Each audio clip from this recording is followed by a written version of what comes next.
고양이를 보내고 나서 한동안 밥그릇을 치우지 못했다고 했습니다. 그냥 놔두게 되더라고요, 라고. 치워야 한다는 걸 알면서도 손이 안 갔다고. 저는 그 말을 듣고 한동안 아무 말도 못했습니다. 지금 제 곁에도 2마리가 있습니다. 언젠가는 저도 그 자리에 서겠구나 싶어서요. 그래서 이 영상을 준비했습니다. 지금 그 마음속에 계신 분들을 위해서, 그리고 언젠가 그 자리에 서게 될 저를 위해서. 이 영상은 불교의 관점에서 다시 만날 수 있을까요? 라는 질문을 다뤄보는 내용입니다.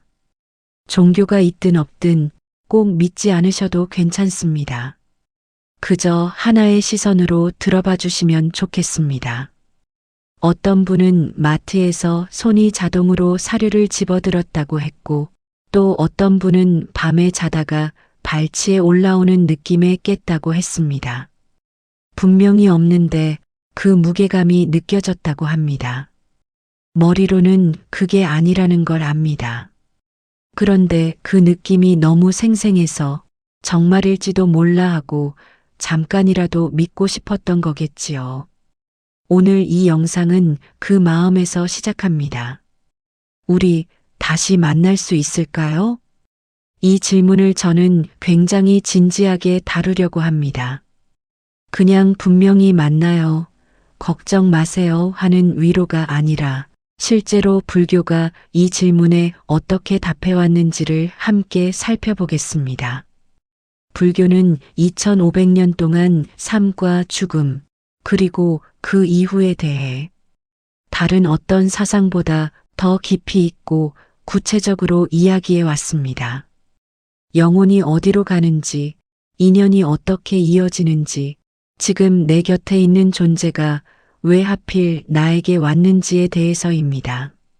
놀라운 건 그 가르침 안에 고양이 이야기가 실제로 있다는 겁니다.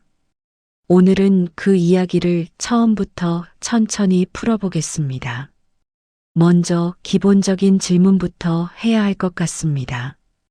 불교에서 동물은 어떤 존재일까요? 많은 분들이 불교하면 사람의 깨달음을 이야기하는 종교라고 생각합니다. 사실 불교의 세계관은 처음부터 동물과 사람을 나누지 않습니다. 불교에서는 사람이든 동물이든 모든 생명을 유정이라고 부릅니다. 한자를 그대로 풀면 감정이 있는 존재라는 뜻입니다. 고통을 느끼고 기쁨을 느끼고 두려움을 느끼는 모든 존재는 다 같은 윤회의 흐름 안에 있다는 것입니다. 전통적인 불교 교리에서는 동물의 세계를 고통이 많은 세계로 설명하기도 합니다. 하지만 동시에 인간과 동물을 같은 생명의 흐름 안에 있는 동일한 존재로 봅니다. 인간이 특별히 더 소중하고 동물은 덜 소중하다고 보지 않는다는 것입니다. 초기 불교 경전인 수타니파타에는 이런 가르침이 나옵니다. 모든 살아있는 존재에게 어미가 외아들을 목숨을 바쳐 지키듯 자비를 베풀라는 내용입니다. 이 말에서 모든 살아있는 것에는 당연히 고양이도 포함됩니다. 이건 단순한 비유가 아닙니다. 불교의 핵심 세계관 자체가 인간과 동물을 같은 생명의 흐름 안에 놓고 있습니다. 불교에서 윤회는 삶이 한 번으로 끝나지 않는다는 개념입니다. 태어나고 죽고 또 다른 몸으로 태어나고 죽는 것이 계속 이어진다는 것입니다. 이 윤회를 움직이는 2가지 힘이 있습니다. 첫 번째는 업입니다. 우리가 생각하고 말하고 행동한 모든 것이 다음 생의 조건을 만듭니다. 좋은 의도로 한 행동은 좋은 조건을 만들고 나쁜 의도로 한 행동은 나쁜 조건을 만듭니다. 단순한 인과응보가 아니라 행위의 방향이 다음 생의 출발점을 결정한다는 것입니다. 2번째는 연, 즉 인연입니다. 인연은 어떤 존재들이 서로 만나게 되는 조건입니다. 불교에서는 우연한 만남이 없다고 봅니다. 지금 내 옆에 있는 존재는 과거 어떤 생에서 이미 인연이 시작된 존재라는 것입니다. 쉽게 말하면 내 고양이와 나는 전에도, 지금도, 앞으로도 같은 흐름 안에 있는 존재들이라는 뜻입니다. 그런데 여기서 중요한 게 있습니다. 이 인연은 한 방향으로만 흐르지 않습니다. 내가 동물로 태어났던 생도 있었을 것이고, 지금 내 고양이가 사람이었던 생도 있었을 것입니다. 이게 단순히 철학적 이야기처럼 들릴 수 있는데, 불교는 여기에 대해 아주 구체적인 기록을 남겨두었습니다. 불교 경전 중에 자타카라는 게 있습니다. 자타카는 석가모니 부처님의 전생 이야기를 모아놓은 경전입니다. 여기에는 547가지 이야기가 담겨 있습니다. 놀라운 건 이 547가지 이야기 중 상당수에서 부처님이 동물로 태어나셨다는 것입니다. 코끼리로, 원숭이로, 사슴으로, 새로, 그리고 물고기로도 태어나셨습니다. 불교에서 자타카는 단순한 우화가 아닙니다. 실제 윤회의 기록으로 봅니다. 부처님조차 수많은 생을 거치며 인간으로도 동물로도 태어나셨다는 것입니다. 그렇다면 지금 내 곁의 고양이가 전생에 어떤 존재였을지 우리는 알 수가 없습니다. 그리고 그 반대도 마찬가지입니다. 지금 이 생에서 고양이로 내 곁에 있지만 다른 생에서는 전혀 다른 모습이었을 수 있습니다. 이쯤에서 티베트 불교의 핵심 가르침 하나를 소개하고 싶습니다. 티베트 불교에는 통렌이라는 수행이 있습니다. 남의 고통을 내가 가져오고 내 행복을 남에게 내보내는 자비 수행입니다. 이 수행의 출발점이 되는 명상에 이런 가르침이 나옵니다. 무시일에 시작을 알 수 없는 아주 오래 전부터 윤회를 거듭해온 모든 시간 동안 살아있는 모든 존재는 한때 나의 어머니였다. 무시일에란 시작이 없는 때부터라는 뜻입니다. 불교에서는 우주도 생명도 윤회도 시작점이 없다고 봅니다. 우리가 인식할 수 없을 만큼 긴 시간 동안 존재들이 서로 다른 모습으로 만나고 헤어져 왔다는 것입니다. 달라이 라마는 이 가르침을 이렇게 설명합니다. 만약 내가 무한한 시간 동안 윤회해 왔다면 태어날 때마다 나를 낳아준 어머니가 있었을 것이고, 그렇다면 내 앞에 있는 모든 존재는 한때 나의 어머니였을 수 있다는 것입니다. 지금 내 곁에 고양이가 한때 나의 어머니였다는 게 낯선 이야기처럼 들릴 수 있습니다. 그런데 그 반대 방향에서 생각해 보면 그 고양이가 나를 그만큼 깊이 알고 있는 것 같은 느낌은 많은 분들이 받아보셨을 것입니다. 이쯤에서 오래된 이야기를 하나 소개하고 싶습니다. 미얀마 북쪽 일레 호수 근처에 아주 오래된 사원이 있습니다. 라오 사원이라고 불리는 곳인데 이 사원에 문화라는 노승이 있었습니다. 그는 평생을 이 사원에서 기도하며 보낸 승려였고 신이라는 이름의 고양이와 함께 살았습니다. 신은 항상 노승의 곁에 있었습니다. 노승이 기도를 드릴 때면 옆에 앉아 함께 여신상을 바라봤고 밥을 먹을 때도 잠을 잘 때도 항상 그 곁을 지켰습니다. 어느 날 밤 노승은 기도를 드리다가 조용히 입적했습니다. 그 순간 신은 노승의 몸 위에 앞발을 올렸습니다. 그리고 눈을 들어 황금 여신상을 바라봤습니다. 사원의 다른 승려들이 그 장면을 목격했는데 신의 흰 털이 황금빛으로 변하고 노란 눈이 사파이어 빛, 푸른색으로 바뀌었다고 합니다. 그리고 신은 노승이 입적한 지 7일 후에 세상을 떠났습니다. 버마 사람들은 이 이야기를 이렇게 전합니다. 노승의 영혼이 신을 통해 하늘로 올라갔다고 합니다. 오랜 인연으로 묶인 두 존재가 마지막 순간까지 함께였다는 것입니다. 물론 이건 오랜 세월 입으로 전해 내려오는 전설입니다. 사실이냐 아니냐보다는 이 이야기가 우리 마음의 경험과 닿아 있기 때문에 지금까지도 사람들 사이에 남아있는 것이겠지요.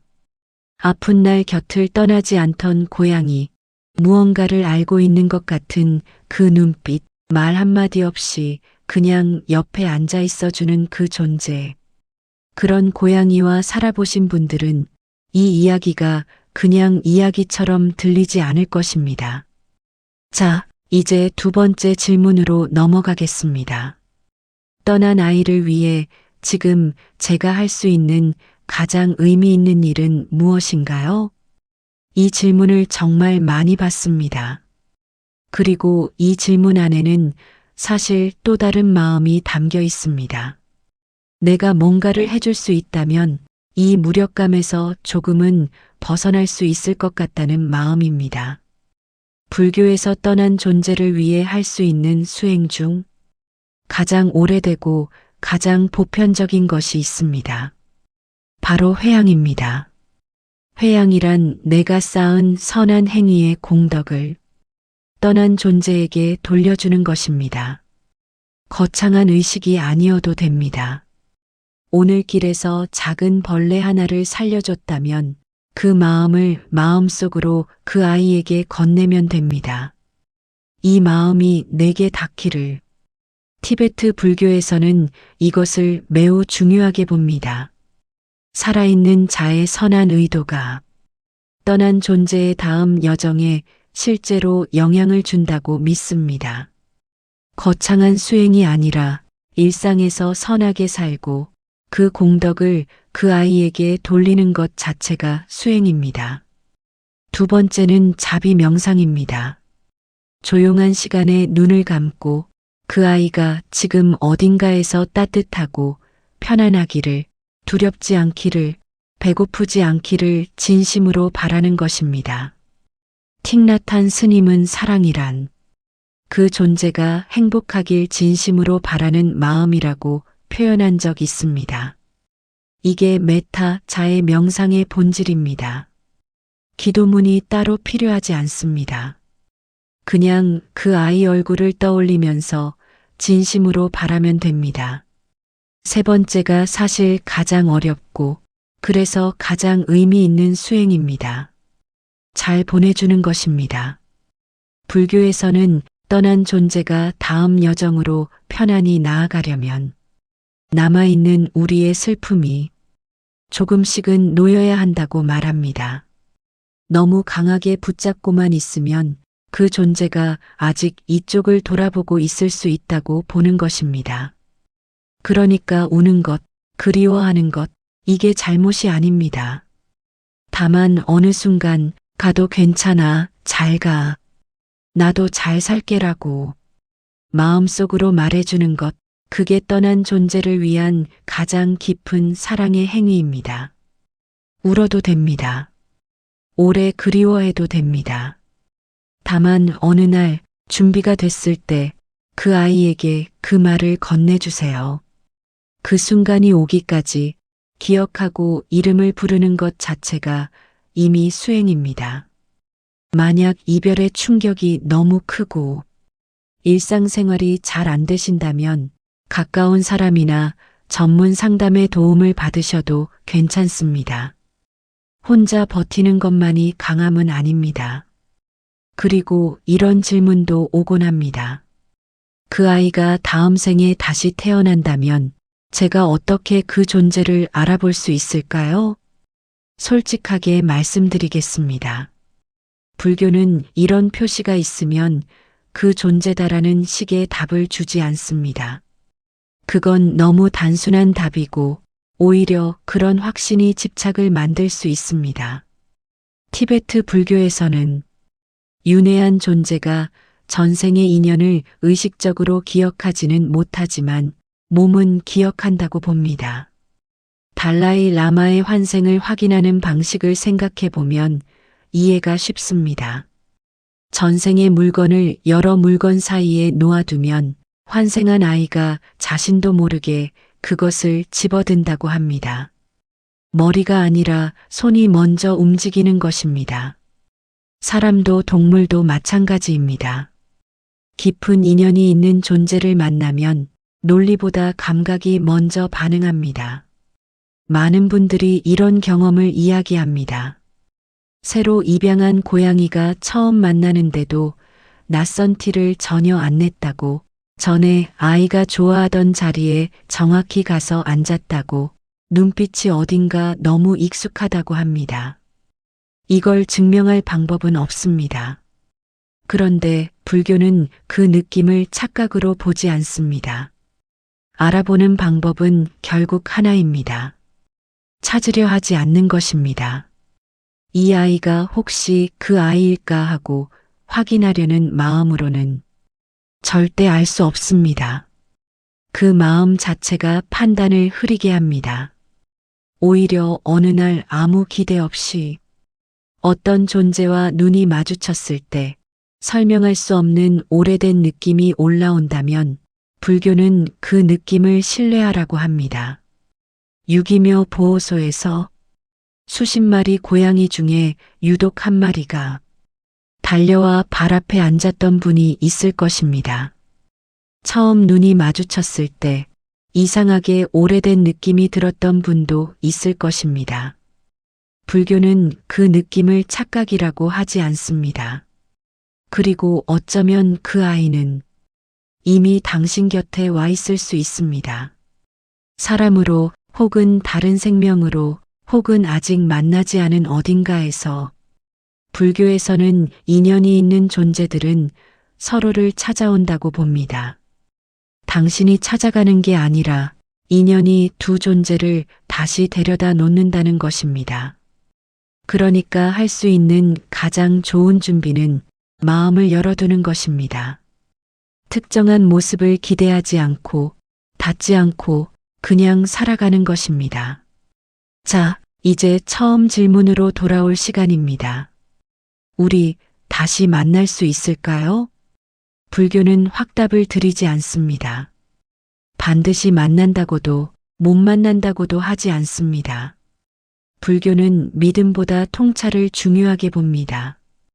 그래서 이렇게 믿으세요가 아니라 이렇게 보면 어떠세요라고 말합니다. 그럼에도 불구하고 2500년의 가르침이 일관되게 말하는 건 이것입니다. 깊은 인연은 한 생으로 끝나지 않는다고. 연기의 핵심이 바로 그것입니다.